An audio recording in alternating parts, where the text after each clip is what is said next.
Okay, so I had a moment yesterday that honestly I'm not very proud of. I spent, like, no exaggeration, by the way, like, I spent 2 full hours just color coding my Google Calendar. And, like, I wasn't even planning my life or anything. I was just optimizing the color aesthetic of it and, like, picking the best shade of green to represent my deep work study session, or like choosing a different shade of green and like picking the specific like color hex, to just signify that it was like a medium work session. So by the end of it, like, I felt so amazing. I felt so genuinely accomplished. I was like, wow, like, this is what having your life together feels like. And then I looked at the actual day and I hadn't done anything. Like, I didn't have a single task checked off on the calendar. I had just made a very beautiful plan to be productive without actually being productive. And I think what's slightly disturbing is that feeling product of productivity was there. It's like my brain was fully convinced I had done something meaningful, like find the cure to cancer or something, but in reality I just did nothing. So, yeah, I've been thinking about this, like this idea of the illusion of productivity, because I think there's a real difference between actually doing something and just feeling like you're doing something. And one part of it is active procrastination, which is when you do things that look productive, like cleaning your room or answering emails or like reorganizing and rewriting your notes, but in reality, you're really just avoiding the one thing that actually matters, such as sitting down and starting that essay, or like starting that project.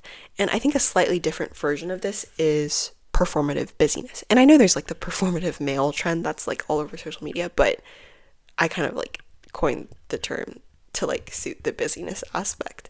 And this one's a little bit more subtle because it's not always about other people. It's also about like how you see yourself. Like, you're being performatively busy for yourself. It's basically the need to appear busy so that you can believe that you're doing well, even if nothing meaningful is getting done. And this is exactly what I was guilty of yesterday. And all of this, I think, feeds into what I'd call the output fallacy, which is the idea that your value as a person is directly tied to how much you produced today or how much you produce tomorrow, which sounds normal until you actually say it out loud. And I don't think this is just a modern problem. If you go back to like Karl Marx, father of capitalism, right? He talks about this idea of alienation, worker alienation, where people start to see themselves less as humans and less as having a sense of self and more as tools for production. So when you're not producing, it feels like something is wrong with you, right? It's not just like you're resting, but like you're failing, like actively failing. And I think we still carry that nowadays. And I might argue like we carry that even more.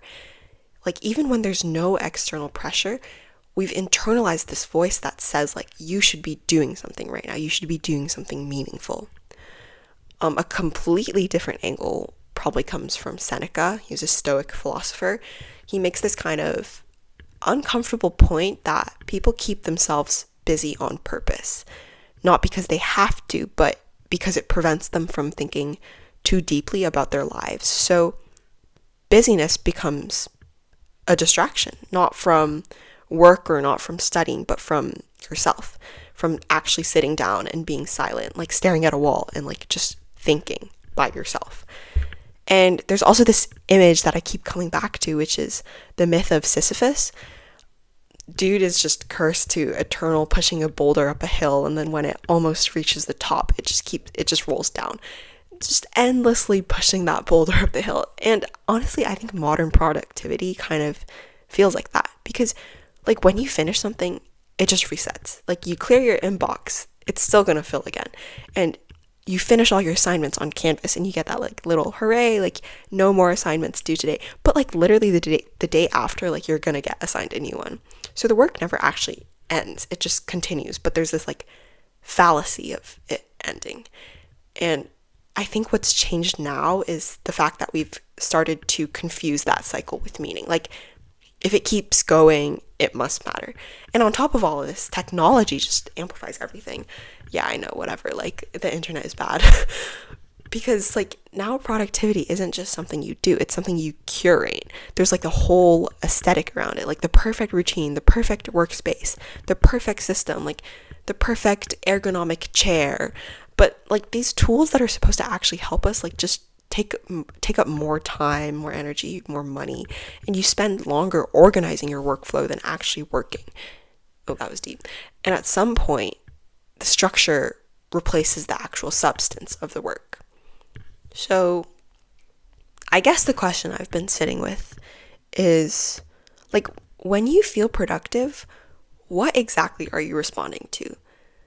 Like, is it the actual progress you made, or is it just the feeling of having been busy? And if those two things aren't the same, like, how often are we choosing one over the other?